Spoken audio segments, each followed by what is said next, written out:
Good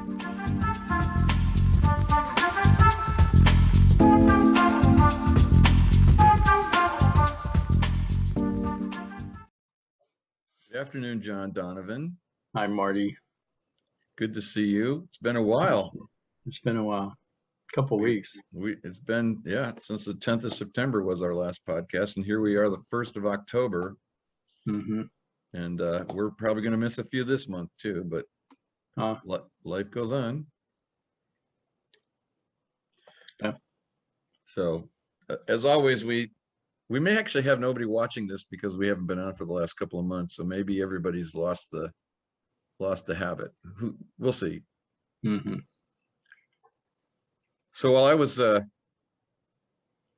we took a break the first week because I was having my 70th birthday party, and actually had a couple of my brothers in from out of town that day, and we had the opportunity to hang out, and they came to the party, and I don't know if you got a chance to meet them.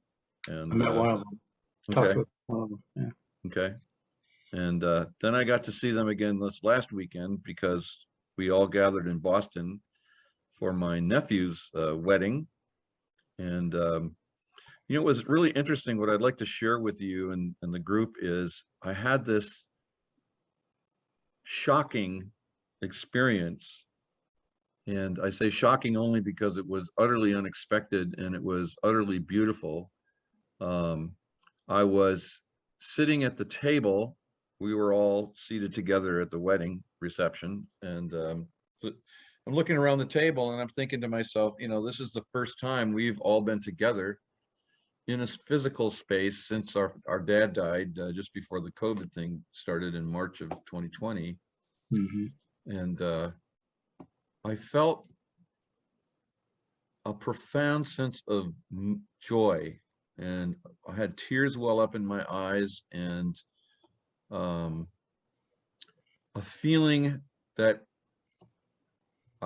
because I'm human, I'm going to try to put words to, but they're really not wordable. But words like bliss, well-being, love came to mind. But I was just moved by being with them.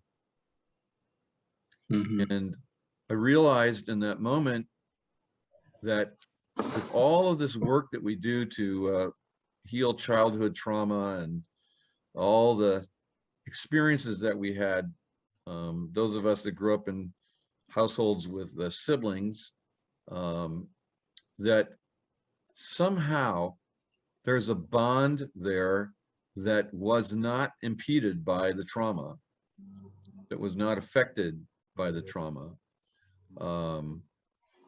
And I didn't expect that. I mean, that just sort of happened as I was sitting there and paying attention and looking at these people, all these old people. And it was just really, it was very powerful.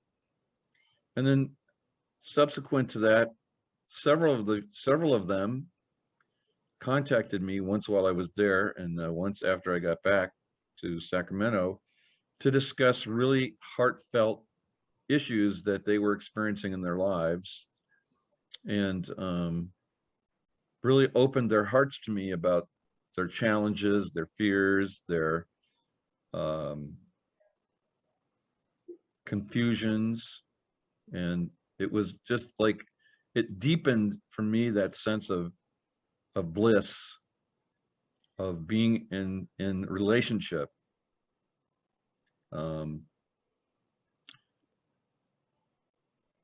There's probably a poem or a piece of music that better expresses this, but it was really quite moving. And even as I sit here and recall the experience to mind, I can still feel that reverberation. Mm-hmm. Something very, very powerful and very, very benign and loving. Wow. And part of it, as I think back, I had that same sense, only it was a little more diffused at my party, where I invited I invited many people, but 80 people showed up who were all from different eras of my life, some from our work that we do in accountability. You came, of course, and for which I was very grateful, and people from my church, people from different eras of my life, different parts of my careers, my professional careers, family members. And I had that same sense of bliss and happiness and ease. It was just a little more diffuse than what I experienced when I was at the wedding reception and being in close proximity to these 5 people, and a couple sisters-in-law were there, and they've been part of our family for many years, and they bring the same kind of loving, connecting energy. So perhaps the capacity to experience these things is one of the byproducts of this work that we do. I love that quote that you sent us, the Gabor Maté quote, which said something to the effect of trauma is the stifling of authentic experience. That when so I was thinking of a little kid that is doing something to experiment. He wants to learn something, and he breaks a glass or something, and then the immediate reaction from the parent is, you being yelled at, "What are you doing? Stop that. Oh my God, you could kill yourself," whatever. And I can remember similar experiences in my life where just the adrenaline comes flooding into my little body, and it stops that experience of joy or curiosity that I was involved in, and then boom, it was gone. Yeah. And what Mate goes on to say in that quote is that the capacity to love is the capacity to accept the other person solely and completely the way he or she is. And that in order to do that authentically, I must continue to learn to do that for myself. And so that it seemed to me, as I was reflecting on that the quote that you sent, and my experience last weekend, experience with siblings, that somehow in my relationship with them, I've gotten to that point where, the older brother role is I learned the older brother role was to be a model, and the model that I got to learn to be a model from is my father, who was very directive and very corrective. And I was thinking about the fact that I haven't done that with my siblings in years. Yeah. I don't tell them what to do. I don't offer them advice. When I get together with them, I just tell them what's going on with me and ask what's going on with them. So that as I'm sitting there last weekend, I had no musts or shoulds about them, that I could see each of them and his or her own individual beauty, and with all of the stresses that they have and the compulsions that they still labor with, like I do. I just couldn't see anything but beauty and power and authenticity. And so I think this work is, this is why I'm doing this work, to get there. Yes. Let me shortcut this. Not to just get to there specifically, but to be able to be in that blissful sense of peace and joy, and again, words fail to describe the actual experience. But and I think part of my eagerness to share this with you is to remark upon how utterly unexpected and like lightning from nowhere it seemed. Yeah. Yeah. I would like, if you could make me co-host, I'd like to bring that up and read it sometime. Sure. Shortly. Because when I went to Sacramento, I visited both of my, hold on one second, you're gonna have to pause it if you can. Okay, so I was in Sacramento at your birthday party, and I visited my brothers, and I had a different experience with them. I was able to simply be with them in their life where they're at and enjoy their company. And it's happened before,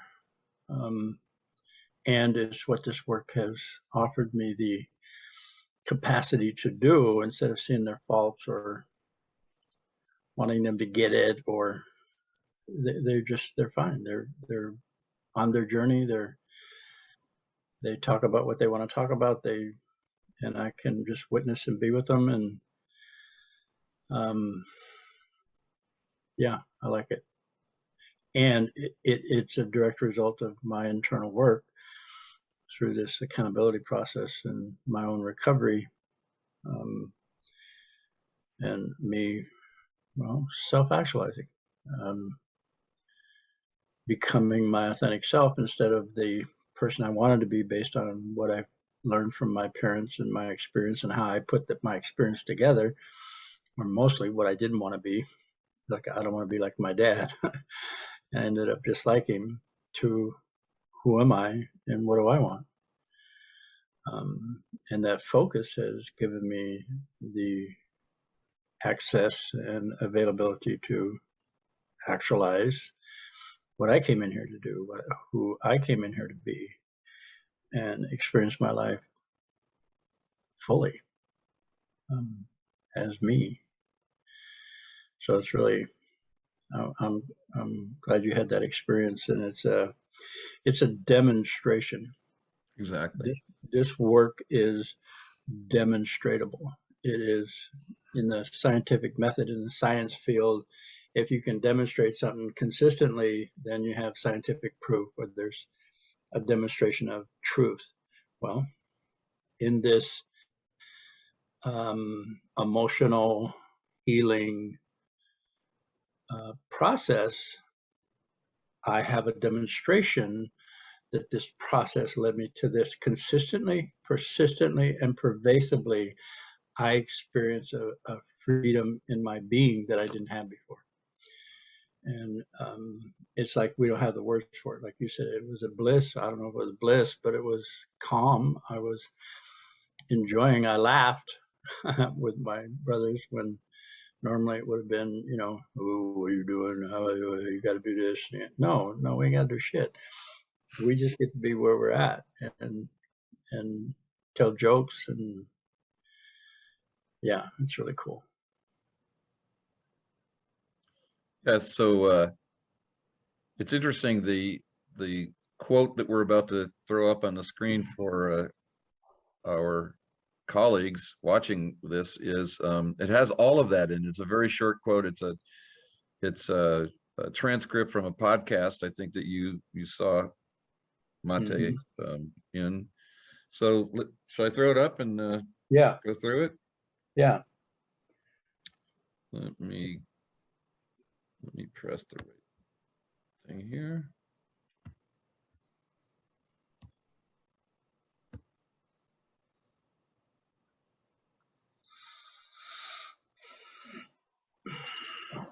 You want to read it? Actually, you go ahead if you would like to enlarge it, though. So you can just hit that cursor to the top right and just enlarge the whole screen next to the X out. There you go. No. There you go. There's a way to do it even bigger. Oh, okay. Here, which is.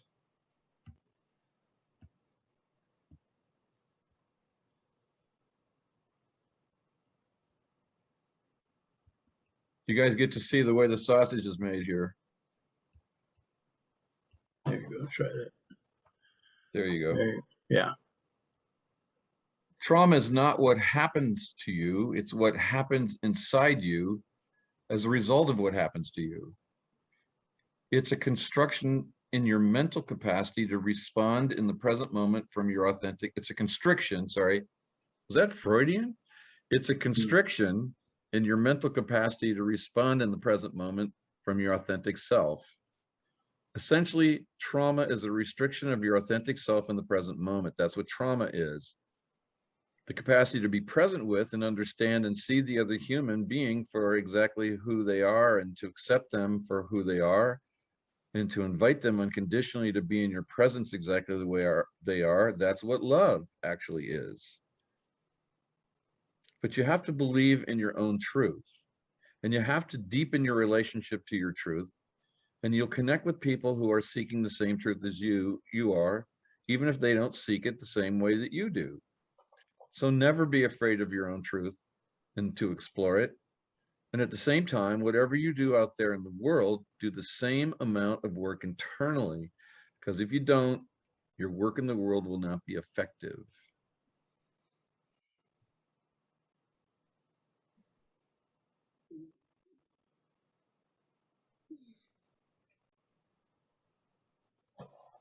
Voila.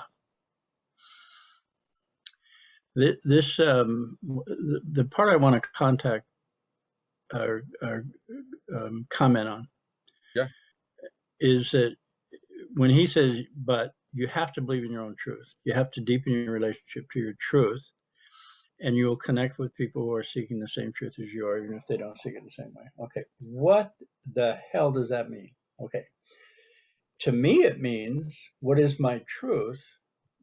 And then if I use the intentional living material, the end result of my trauma, which is addiction, codependency, or some type of avoidant or obsessive behavior, that is my truth, even though it's the thing I don't want. So it says you have to believe in your own truth. Well, actually, I'm going to say you have to name where you find yourself based on your experience throughout life. Now, for me, the first thing I claimed was I'm an alcoholic. And that was the beginning of me not drinking, which is like, what? Okay, if I identify as an alcoholic, and then aren't I screwed? Well, that was my belief before I heard myself say, hi, my name's John, I'm an alcoholic. So my truth was I'm an alcoholic. What that gave me, and this is before I knew all this information about the reticular activating system, survival mechanism, how trauma is incorporated in this mechanism to recreate the family of origin trauma. Okay. So I found myself in a place that was non-judgmental, AA. Hi, my name's John, I'm an alcoholic. No blame, no judgment. There was not a recriminating energy in that. It was almost like they were cheering for me. And what happened internally was that I accessed my emotional body. And my first thought after the statement was, I'm coming back, which was completely new for me. I had been to AA meetings before that, and I would, like, in judgment, what are these people doing? How come what are they talking about, this big book thing? How come they're telling war stories about how messed up they were? And I was in judgment of it. As soon as I owned my truth, I'm an alcoholic, I just simply knew that I was coming back. So when Gabor Maté says you have to believe in your own truth, okay, I have a specific format for that truth. And that truth is where I find myself in my addiction, my compulsive, my meanness, my arrogance, my entitlement, based on my experience through my childhood and how I created the beliefs, perceptions, and patterns of behavior, that is its truth. The experience is truth. The experience that I'm holding in my subconscious, truth, because that is a result. So I go to the results, plug it into the accountability tree process, which is accountability, no blame, no judgment, my truth, I'm an alcoholic, or I'm mean to the point of cruelty. That gives me access to my emotional body, which is healing. Oh my God, who? It's like this still, Marty, blows my mind. It's like that, and I know it works. So one of the things that led me to congealing this into a practice is when I got into 12-step, they said if you own your character defects, they become your character assets. That made no sense to me. That made no sense to me at all.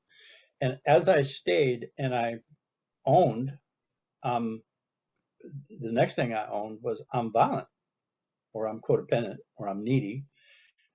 I don't know which one came next, but I owned that.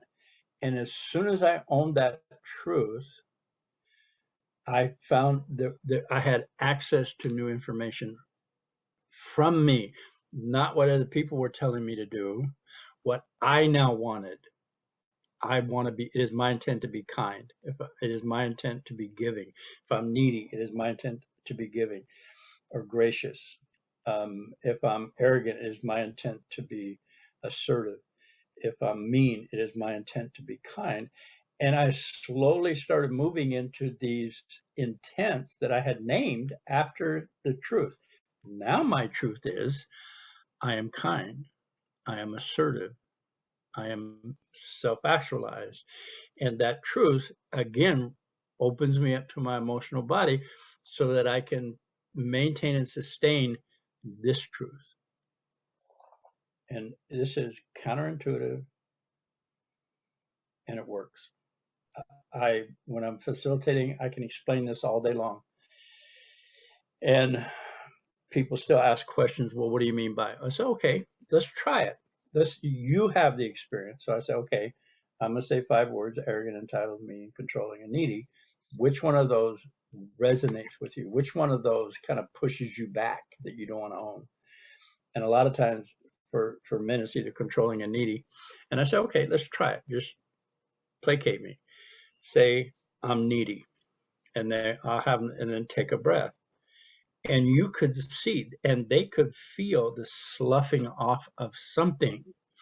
And what I've come to understand that something is the energy needed to hold on to the denial that I'm needy. It's like I was free to now I can ask for something specific to my neediness, specific to my arrogance, specific to my addiction, which at that first time it was, I'm coming back, which is the path out. In other words, and what I did before was, I don't know why I got to go to these meetings. These people are all messed up. They keep talking about stuff that I don't care about. I came out of judgment and I didn't understand, and I knew I was coming back. When I said it, I'm arrogant, or I'm mean, I didn't know there wasn't a kind bone in my body because I was mean based on my childhood trauma. Yes, it's in alignment. The intent, I intend to be kind, opened me up to information about what that felt like, and actually what hurt felt like. I mean, I didn't stop hurting until I actually experienced my own pain. And my experience of my pain was, this hurts. Why would I want to do that to somebody else? Before that experience, I'm not hurt. I'm tough. That didn't affect me. I'm okay. No, I'm not. I'm devastated. So my behavior became in alignment with, is my intent to be kind, assertive, gracious. Anyway, I'm going to stop. Wow. That quote contains 4 or 5 separate gems. Yes. In each sentence.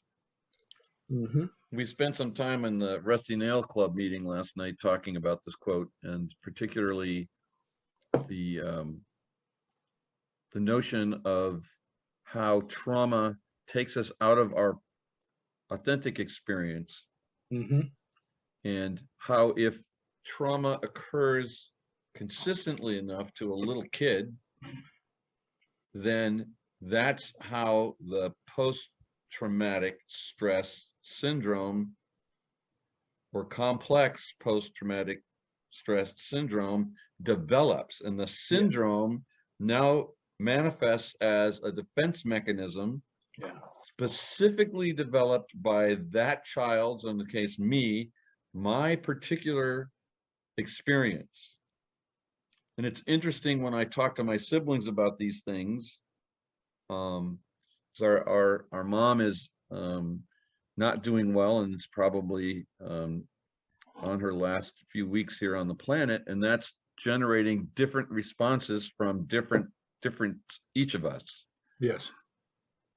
And so even though we grew up in the same family, our experience was unique to us. And so I can identify with my siblings because, generally speaking, we developed the same ways of responding to the trauma, but it doesn't show up inside of us the same. Mm-hmm. So the things that show up in me as compulsions maybe show up slightly different in each of my siblings. Mm-hmm. They still have compulsions, but they're based on their experience. Yeah. And so I really loved Mate's insight there. And you've said similar things in the past, but the notion that the authentic experience has been interrupted by trauma, and that when authentic experience consistently gets interrupted after enough period of time, we simply stop trusting that we have authentic experience at all. Right. And we move to defend against something that might be violating our experience before it happens. Just as I might want to get rid of somebody I'm in relationship with before I get dumped. Right. Same kind of dynamic. Yes. And here's my latest congealing of this. The authentic expression becomes what we are afraid of. Yep. It becomes the enemy. This is insidious. Yep. My feeling of alive is what triggers me into a defense response: fight, flight, freeze, please. And you know, I used to be in a relationship, and I'd hear my partner say, "I love you," and I would cringe. I would. It's, what am I doing? It's like, and what I'm understanding is, when I was a child and spontaneous and adventurous and in this awe of life, and got boom, boom, boom, time after time, when that inkling of aliveness came, my reticular activating system survival mechanism says, stop that, go back to placating, go back to compromising yourself, go back to, and then as an adult, that made no sense. So I had to rationalize, must be something wrong with me. I must be defective, or more likely is them. I just got to find the right woman and I will be okay. It's like, oh my God, what a hell I created for myself. And it was this attempt not to feel my aliveness. Every time I realize that or say that again, it's like, that's insidious. And I wish I had a more powerful word besides that word, because it doesn't express my rancor at how this happened. And it happened without anybody knowing. My parents didn't know that. Their parents didn't know this. Their parents, my great parents, they didn't know this. And wow, no, I'm done. Well, and because most human beings, I don't know if we can say every human being, but most human beings have this experience. It's one of the things that we have in common. Then you can see how that trauma is writ large in the way our culture is manifesting it. Yeah. And it also explains to me why it is that people often can't see it. Yes. They can't see the insidiousness of our cultural institutions, Twitter or other kinds of things, Mm-hmm. because for the same reason we can't see our own. Right. it's like you were saying earlier, you weren't being mean, you were being tough, or you were being the dad or the man or yeah, I'm being the person you want me to be. I'm doing what you said for me to do. exactly. How I put it together, I'm supposed to be. And wow, yeah. Yeah. Men So are trained not to feel, not to cry, not to be a sissy. They grow up to be, I don't know, 40, 45 years old. They go into therapy. And the first question the therapist asks, how do you feel? What's that anything? Are you kidding me? Tell me something that'll work. It's the last thing I want to like go to because I have no idea what it is. I have no idea what you're talking about. None. we still see that in our meetings, but we also see it in women. It's very interesting. Oh yeah. This because again, what men and women have in common is what Maté says, which is that trauma takes me out of my authentic present moment experience. That happens to men and women without discrimination. Right. Without consideration of gender. Absolutely. Right. And so that's a basis upon which we can actually begin to understand one another, not, certainly across the sexes, but just in general with each other. It's like, Mm-hmm. oh, okay, oh yeah, so yeah, you came from one of those families too, huh? Mm-hmm. Mm-hmm.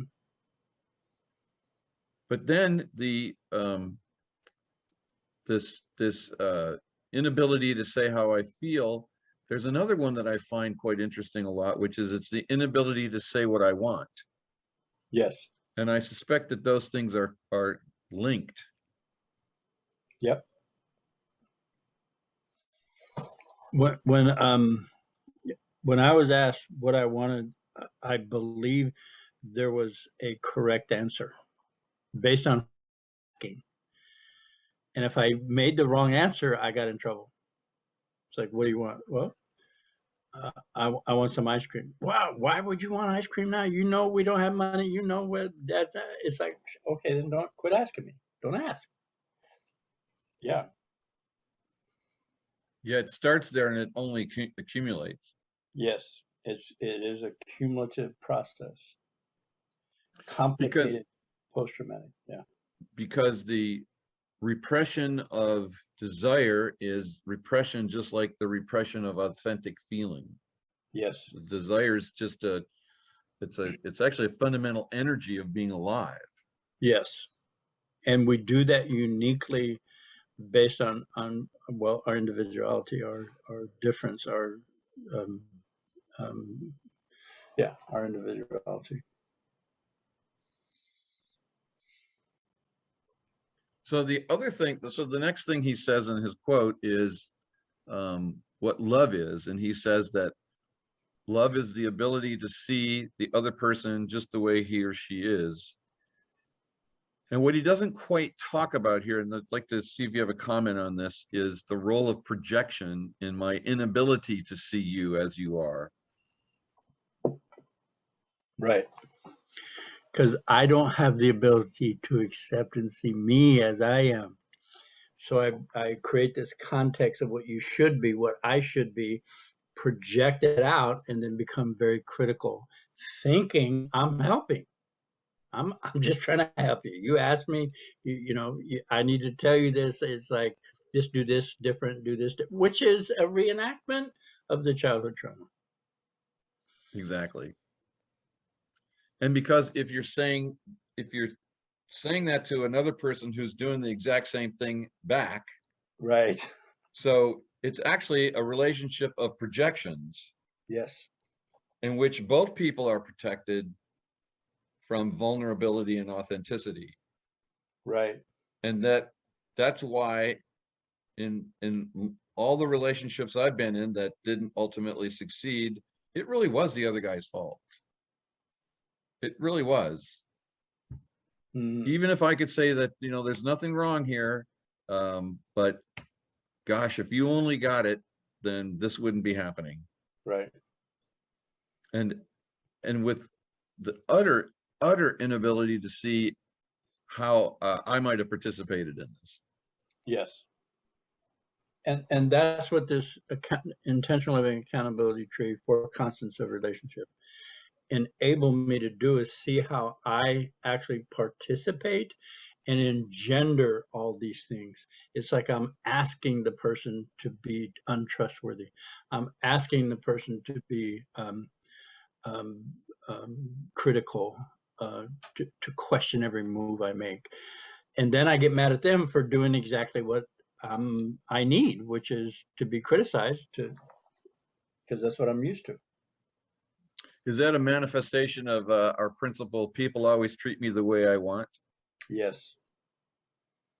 You know, that's one that often gets people, because they think we're talking about a conscious right state, and we're not.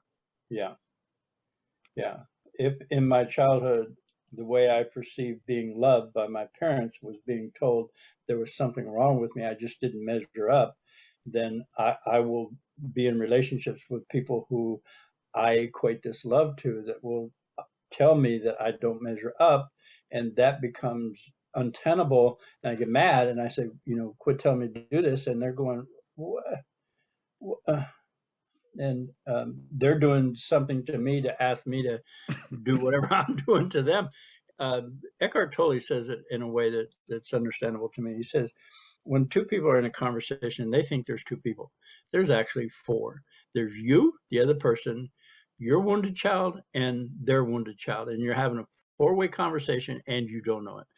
And it gets convoluted, and World War III, another way I express this is, the first argument I had with the woman I was in love with happened to be the last argument I had with that woman, no matter how long it was, when the door hit me in the ass.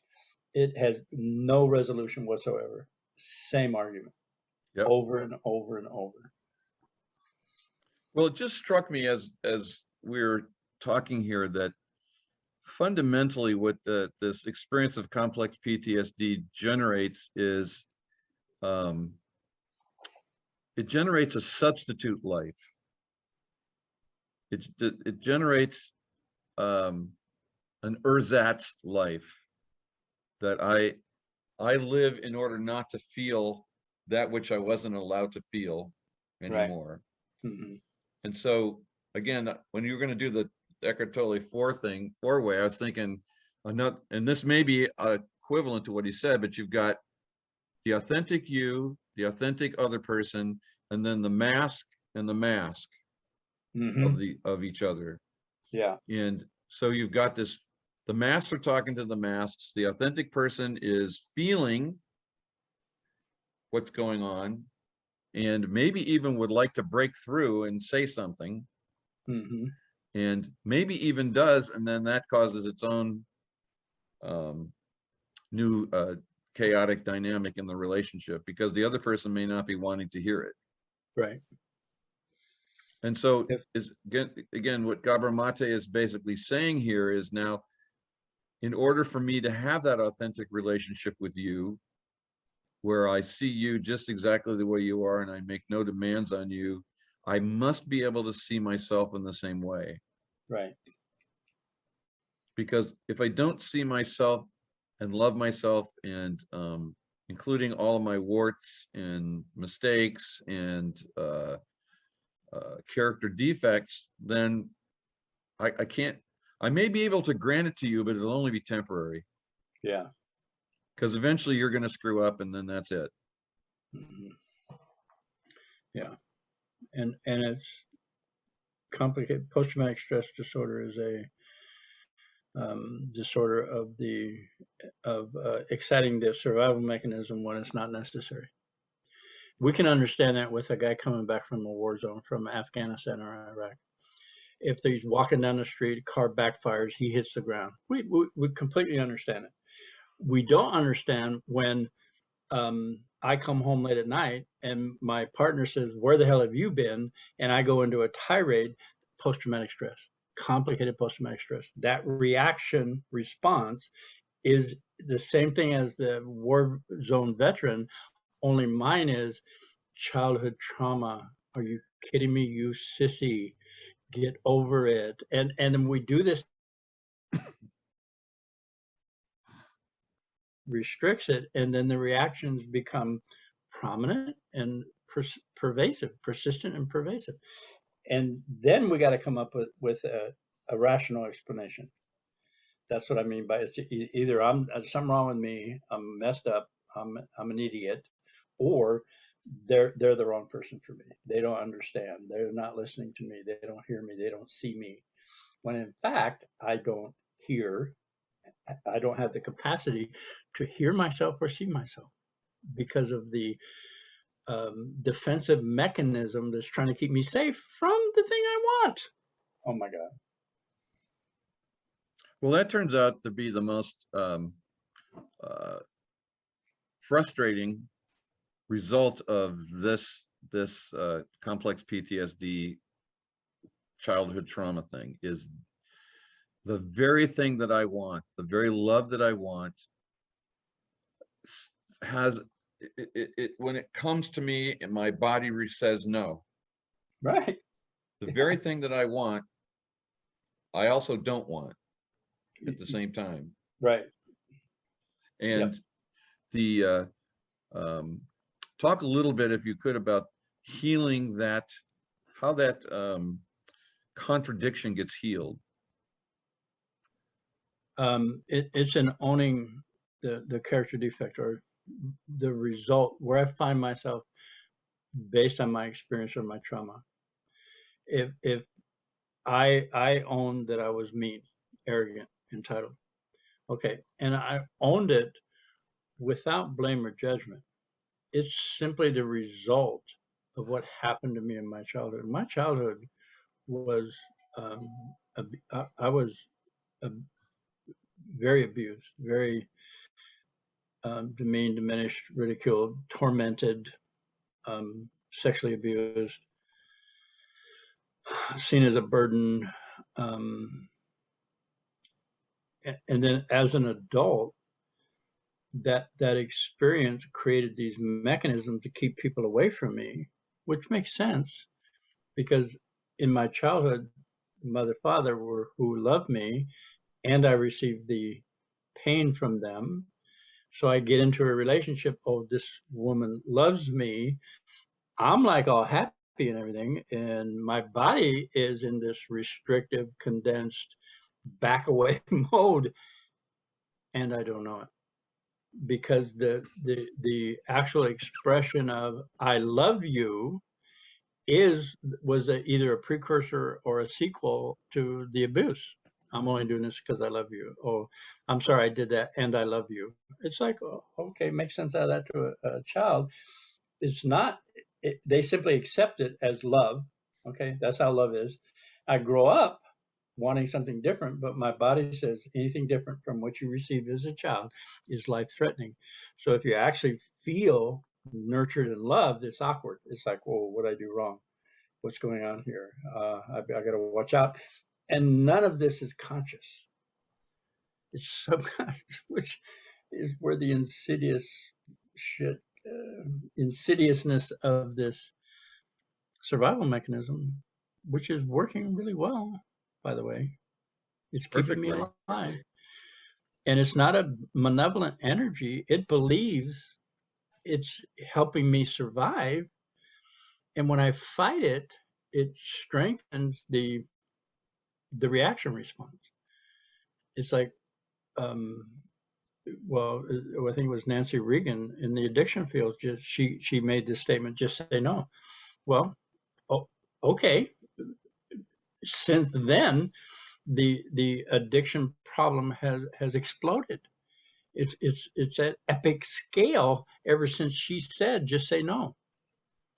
It impacts the trauma, which is the need for getting out of the trauma or getting out of your present moment, which is untenable, which is drugs, alcohol, avoidant behavior, codependency, violence, domestic violence, child abuse. So instead of fighting this, I simply tell the truth. No blame, no judgment. I'm mean to the point of cruelty. I own the end result of this trauma.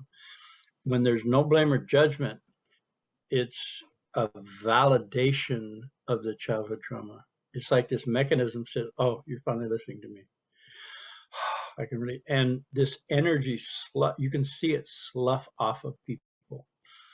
That protective, energetic hold onto something you don't even know is there, releases, and the feeling of relief and freedom and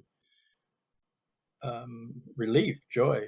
It's like, wow, this and that's where we come in as facilitators, is to hold that space and then explain. Okay, you said the truth. I'm mean to the point of cruelty to the people I love. Okay. Oh, I owned it. And yet I feel this relief. What is that? Okay, I don't know. What do you want?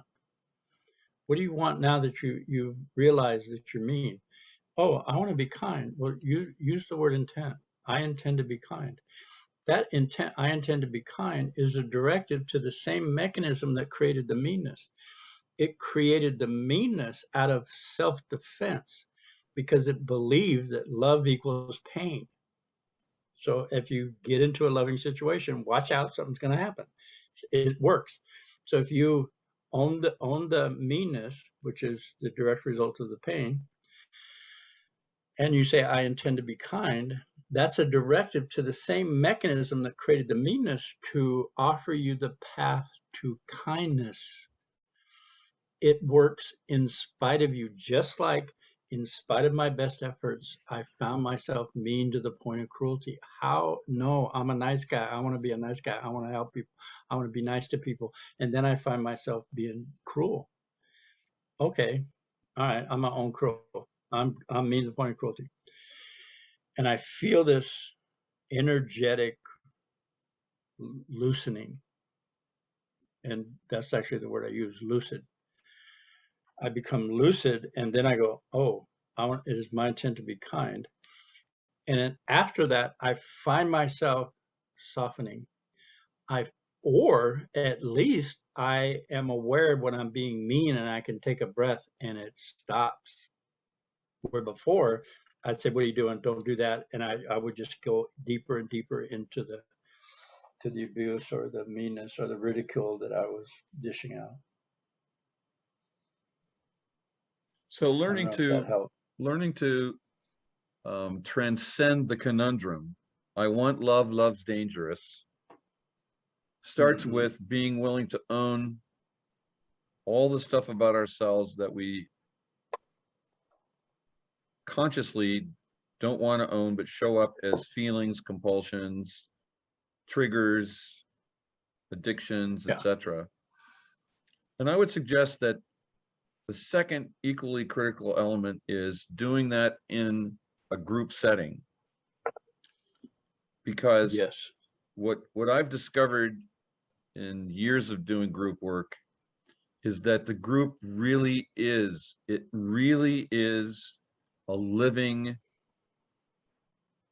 and loving environment, the living, loving environment I want to be in. Yes. And for a long time, I didn't get that. It's like, sometimes I'd see people walk into a meeting and go, I don't know if I want to be in a meeting with that person, or have all kinds of judgments about people. But in the last year or so, I've come to understand that the members of the group are essentially surrogate family members. They're the surrogates for the family I didn't have. Exactly. Because like you said in your first AA meeting experience, no one said nothing negative. Yes. No one said I love you either. They just allowed me to come in the room and be. And every single time I come into a meeting, I'm given that gift. Yes. And when we do check-in, for example, we say, and by the way, if you don't want to check in, just say pass. Yep. And people do. Yep. And thereby they get the experience of being accepted without judgment or blame. Or having to perform. Yes. Right.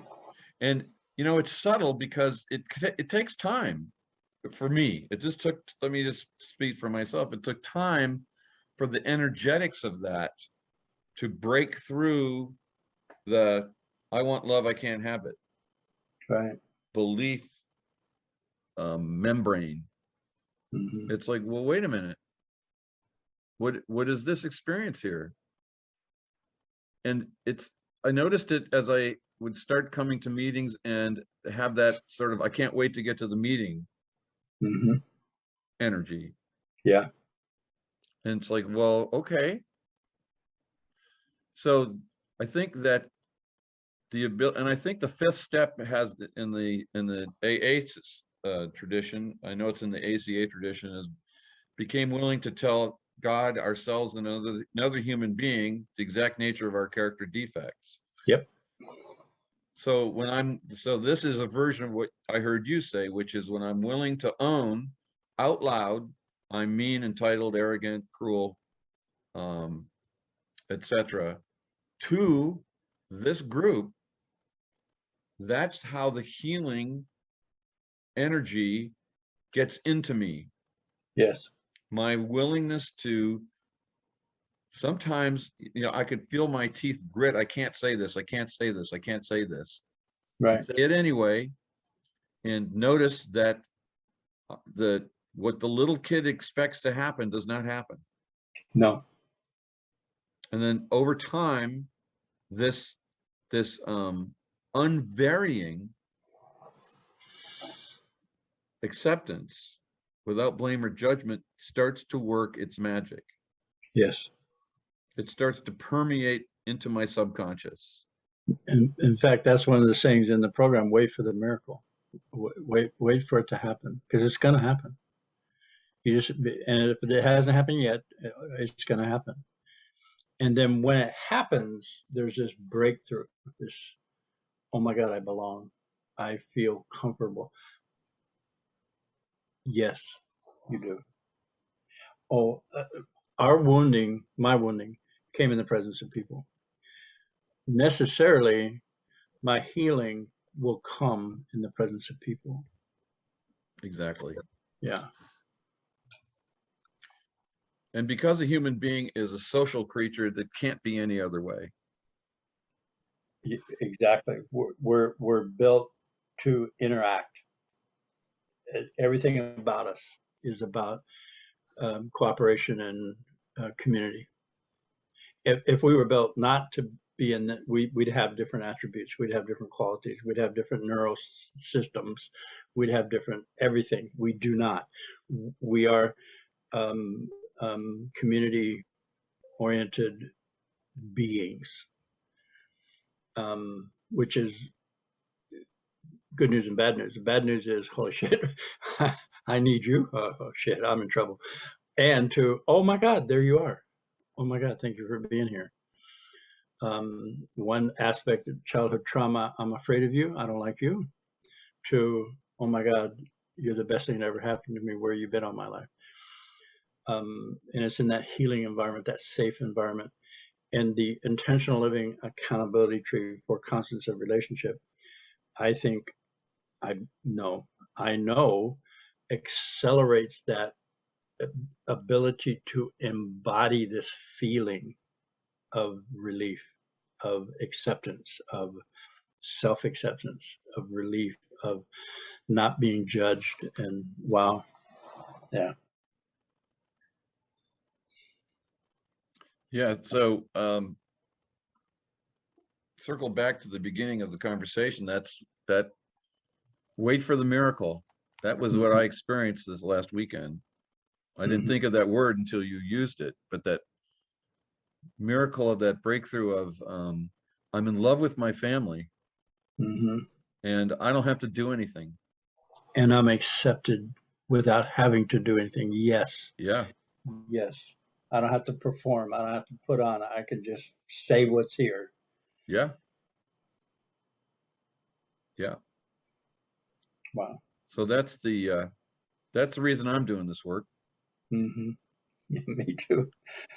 Yeah. For those of you who are new, I know we covered a lot of deep stuff here, And next time, John, we have to skip next week because I'm going to another wedding, but we'll be back again on the 15th. We'll do a little back to basics for the newcomers. Got it. And again, the key to the work is showing up and being present at meetings where the focus is on giving each individual the opportunity to look at those things that we don't want to look at, to experience those feelings we don't want to feel, and then be given the opportunity to, having had that experience, say what we want instead.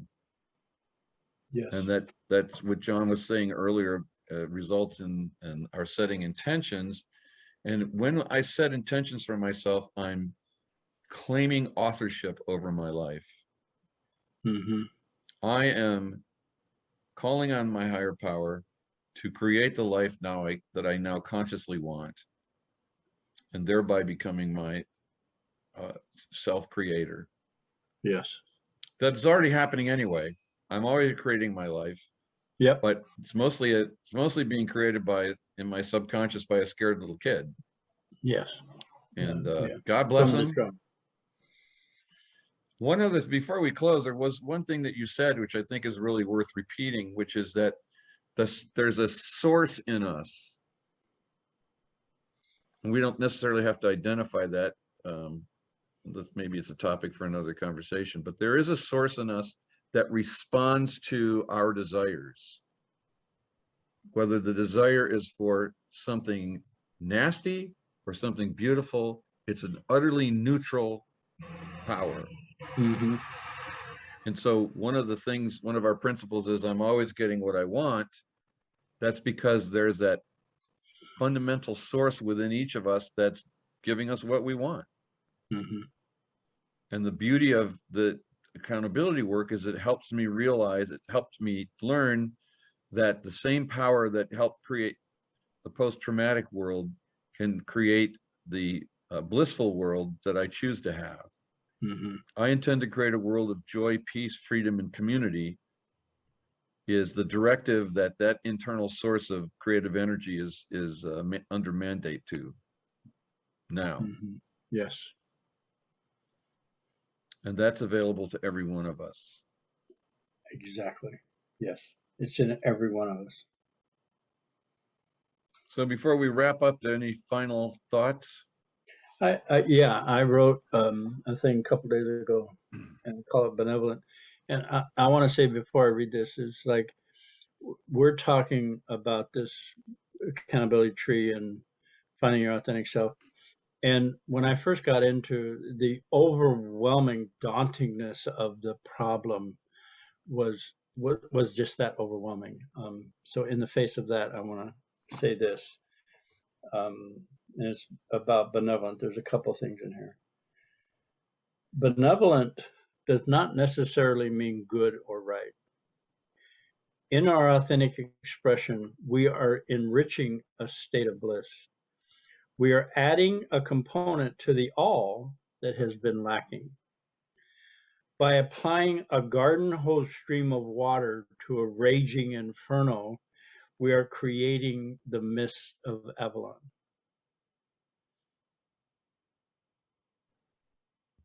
So in the face of this daunting task, what do you want? Come join us. Let's talk. Information on how to participate in accountability meetings is after the end of the podcast. On how to get a hold of John or me, we'd be happy to share with you how to get into meetings that we all work in. They're all done on Zoom, so anybody anywhere in the world can join us. If you're on the other side of the world, you might have to get up early, but we have morning meetings and evening meetings in U.S. time zones. So, John Donovan, as always, thank you very much for sharing your wisdom, and I look forward to doing this again in a couple weeks.